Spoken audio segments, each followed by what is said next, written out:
श्री स्वामी समर्थ. मित्रांनो, तुमचा स्वामी प्रार्थनावर विश्वास असेल तर हा व्हिडिओ शेवटपर्यंत मनापासून पहा आणि ऐकत राहा. आज आपण स्वामींना अशी प्रार्थना करणार आहोत जी स्वामीपर्यंत पोहोचल्याशिवाय राहणार नाही.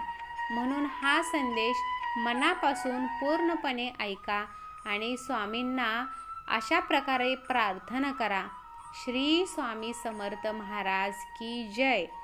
त्यापूर्वी तुम्ही चॅनलवर नवीन असाल तर या आपल्या स्वामी व्हॉइस व्हिडिओ चॅनलला सबस्क्राईब करा आणि व्हिडिओ आवडल्यास व्हिडिओला लाईक करा आणि कमेंट बॉक्समध्ये स्वामी आई मी तुझा भक्त आहे असं लिहायला विसरू नका. भाग्यवान ठराल. आता सर्वांच्या जीवनामध्ये नवीन वर्षाला, नवीन अध्यायाला सुरुवात झाली आहे. स्वामींना आपल्याला अशा प्रकारे प्रार्थना करायची आहे की ज्याने आपले येणारे दिवस सुख, समृद्धी, ऐश्वर्य आणि शांती, आनंदाने भरून जाईल. जे काही मागील वर्षी वाईट घडले आहे ते तिकडेच विसरून आता नवीन अध्यायाला आपण सुरुवात केलेली आहे. स्वामी आई सर्व आजार आणि रोगांपासून बरे होण्यासाठी मी आज तुमच्यासमोर आलो आहे. मी तुझ्या शब्दात म्हणालास की तू मला पूर्ण आरोग्य परत करशील आणि माझ्या जखमा भरून काढशील. मी प्रार्थना करतो की मला आजार आणि आजारांपासून मुक्त चांगले आरोग्य मिळेल. अशी ही तुला प्रार्थना करतो आणि ती सत्यात उतरणार यावर मी तुमच्यावर विश्वास ठेवून आहे. स्वामी आई, माझा तुमच्यावर पूर्णपणे विश्वास आहे. अशी तुम्ही प्रार्थना करा. तुमच्या प्रार्थनेवर विश्वास असेल तर हा व्हिडिओ शेवटपर्यंत नक्की ऐका. आता माझी कृपा आणि आशीर्वाद मुख्य मार्गाने घेण्याची तुमची वेळ आली आहे असे स्वामी म्हणतात. तुमचे आयुष्य सकारात्मक वळण घेणार आहे.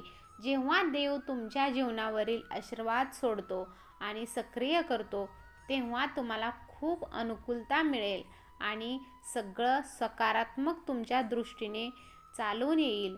तुम्ही कुठेही गेलात तर तुमची वाढ होईल, कारण ते तुमच्या आजूबाजूच्या गोष्टींबद्दल नाही तर तुमच्या आत काय आहे याबद्दल आहे.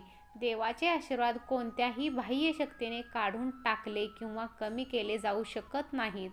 दैवी शक्ती आपल्याबरोबर असू शकते आणि त्या देवी शक्तीवर आपण स्वतः विश्वास ठेवला पाहिजे. जर तुमचा या दैवी शक्तीवर विश्वास असेल तर आत्ताच या व्हिडिओला लाईक करा. देव म्हणतो तुमच्यासाठी पुन्हा हसण्याची वेळ आलेली आहे. कधीही विसरू नका की तुम्ही यामध्ये एकटे नाही आहात. मला तुमची मदत करू द्या. माझे देवदूत आधीच तुमच्यासोबत आहेत.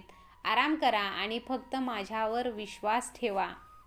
स्वामी म्हणतात, तुम्हाला सुखाची अपेक्षा असेल तर दुःख हे भोगावंच लागेल. प्रश्न विचारायचे असतील तर उत्तरही द्यावं लागेल. भावनांचा आणि वेदनांचा हिशोब कधीच लावता येत नाही. हळवं मन घेऊन फिरत जाऊ नका. त्याला ओरबाडणारे हजारो भेटतात. थोडंसं व्यावहारिक राहायलाही शिका, कारण आपल्या भावनांचा खून करून काही जण असुरी मजा लुटत असतात. जिथे सर्व आशा संपतात, नशीब साथ सोडते, सर्व रस्ते बंद होतात, सर्वत्र अंधार दिसू लागतो, मग तेव्हा स्वामींचा खेळ सुरू होतो. स्वामी दरबार सुरू होतो. स्वामींची अद्भुत लीला आपल्याला कळायला सुरू होते आणि स्वामी म्हणतात त्यावेळी, भिवू नकोस, मी तुझ्या पाठीशी आहे. आणि या स्वामींच्या वाक्यावर सगळ्यांनी विश्वास ठेवला पाहिजे. स्वामी मार्गावर निसंकोच मनाने सर्वांनी आलं पाहिजे. स्वामींचं फक्त नामस्मरण केल्याने सुद्धा असंख्य मार्ग आपल्याला निर्माण होतात. असंख्य आपल्या मनातील प्रश्न सुटतात. विचार वाईट जे येतात ते सुद्धा थांबले जातात. स्वतःच्या कर्मावर आणि प्रामाणिकपणावर निसंकोच विश्वास ठेवा. योग्य वेळ आली की मी तुम्हाला इतके देईल की ते तुम्हाला घ्यायला सुद्धा पदर पसरावे लागतील असं स्वामी महाराज सांगतात. पहाटे उठावे आणि भगवंताची मूर्ती डोळ्यासमोर आणून प्रार्थना करावी. तुझे विस्मरण जिथे होते तिथे मला जागृत करत जावं आणि मला आता तुझ्याशिवाय आसरा नाही असं म्हणून त्याला मनपूर्वक नमस्कार करावा. मनुष्य कसाही असला तरी भगवंताच्या स्मरणात त्याला समाधान खात्रीने मिळतेच आणि शांती देखील तिथेच त्याला मिळते. जीवनात अडचणी कितीही असो, चिंता केल्यावर त्या अजून जास्त होतात, शांत राहिल्यावर त्या कमी कमी होतात, संयम राखल्यास त्या संपून जातात आणि परमात्माचे आभार मानले तर अडचणी आनंदात बदलून जातात. त्यामुळे परमात्म्यावर विश्वास ठेवा, परमात्माच्या मार्गाने चालत राहा. जो इतरांना संपवण्याची तयारी करतो तो स्वतःला वाचवण्यात कमी पडतो आणि जो दुसऱ्याला वाचवण्याचा प्रामाणिक प्रयत्न करत असतो तो स्वतः कधीही संपत नाही. आणि हीच खरी नियती आहे. माणसाला दुसऱ्याची वाट लावता लावता स्वतःची वाट केव्हा लागते हे कळत सुद्धा नाही. म्हणून दुसऱ्यांची वाट लावण्यापेक्षा स्वतः चांगल्या वाटेला लागा. कोणाचीही वाट लावण्यापेक्षा वाट दाखवण्याचे काम करा. माणसाचा दर्जा हा त्याची जात आणि मिळकतीवरून ठरत नसतो, तर तो त्याच्या विचारावरून ठरत असतो. धर्म कोणताही असो, चांगला माणूस बना, कारण शेवटी हिशोब कर्माचा होतो, धर्माचा किंवा तुम्ही मिळवलेल्या पैशाचा हिशोब होत नाही. त्यामुळे स्वतःचे विचार चांगले ठेवा आणि त्या मार्गाने चालत राहा. विश्वास ठेवा, स्वामींची योजना सर्वोत्तम असते. कधी कधी प्रसंग कठीण असतात, तेव्हा शांतपणे स्वामी तुमच्यासाठी काहीतरी योग्य करत असतात. विश्वास ठेवा, श्रद्धा आणि सबुरीचं फळ हे नेहमी चांगलंच मिळतं. तुला सगळ्या संकटातून मुक्त करून मी सदैव तुझ्या पाठीशी असेल असं स्वामींचं आपल्यासाठी मार्गदर्शन असतं. जीवनात 2च वाक्य लक्षात ठेवा. मनाप्रमाणे झालं तर ईश्वराची कृपा आणि मनाविरुद्ध झालं तर ईश्वराची इच्छा. दोन्हीमध्ये तुम्हाला समाधान मिळणारच मिळणार.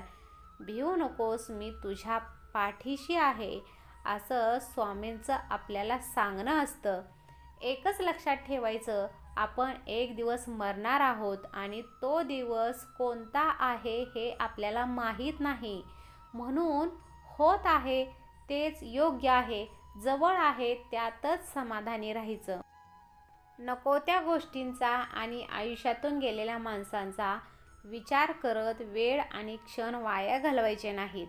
जी माणसं सोबत आहेत आपल्या त्यांनाच जपायचं आणि त्यांनाच प्रेम द्यायचं आणि हाच क्षण शेवटचा आहे म्हणून आनंदी जीवन जगत राहायचं.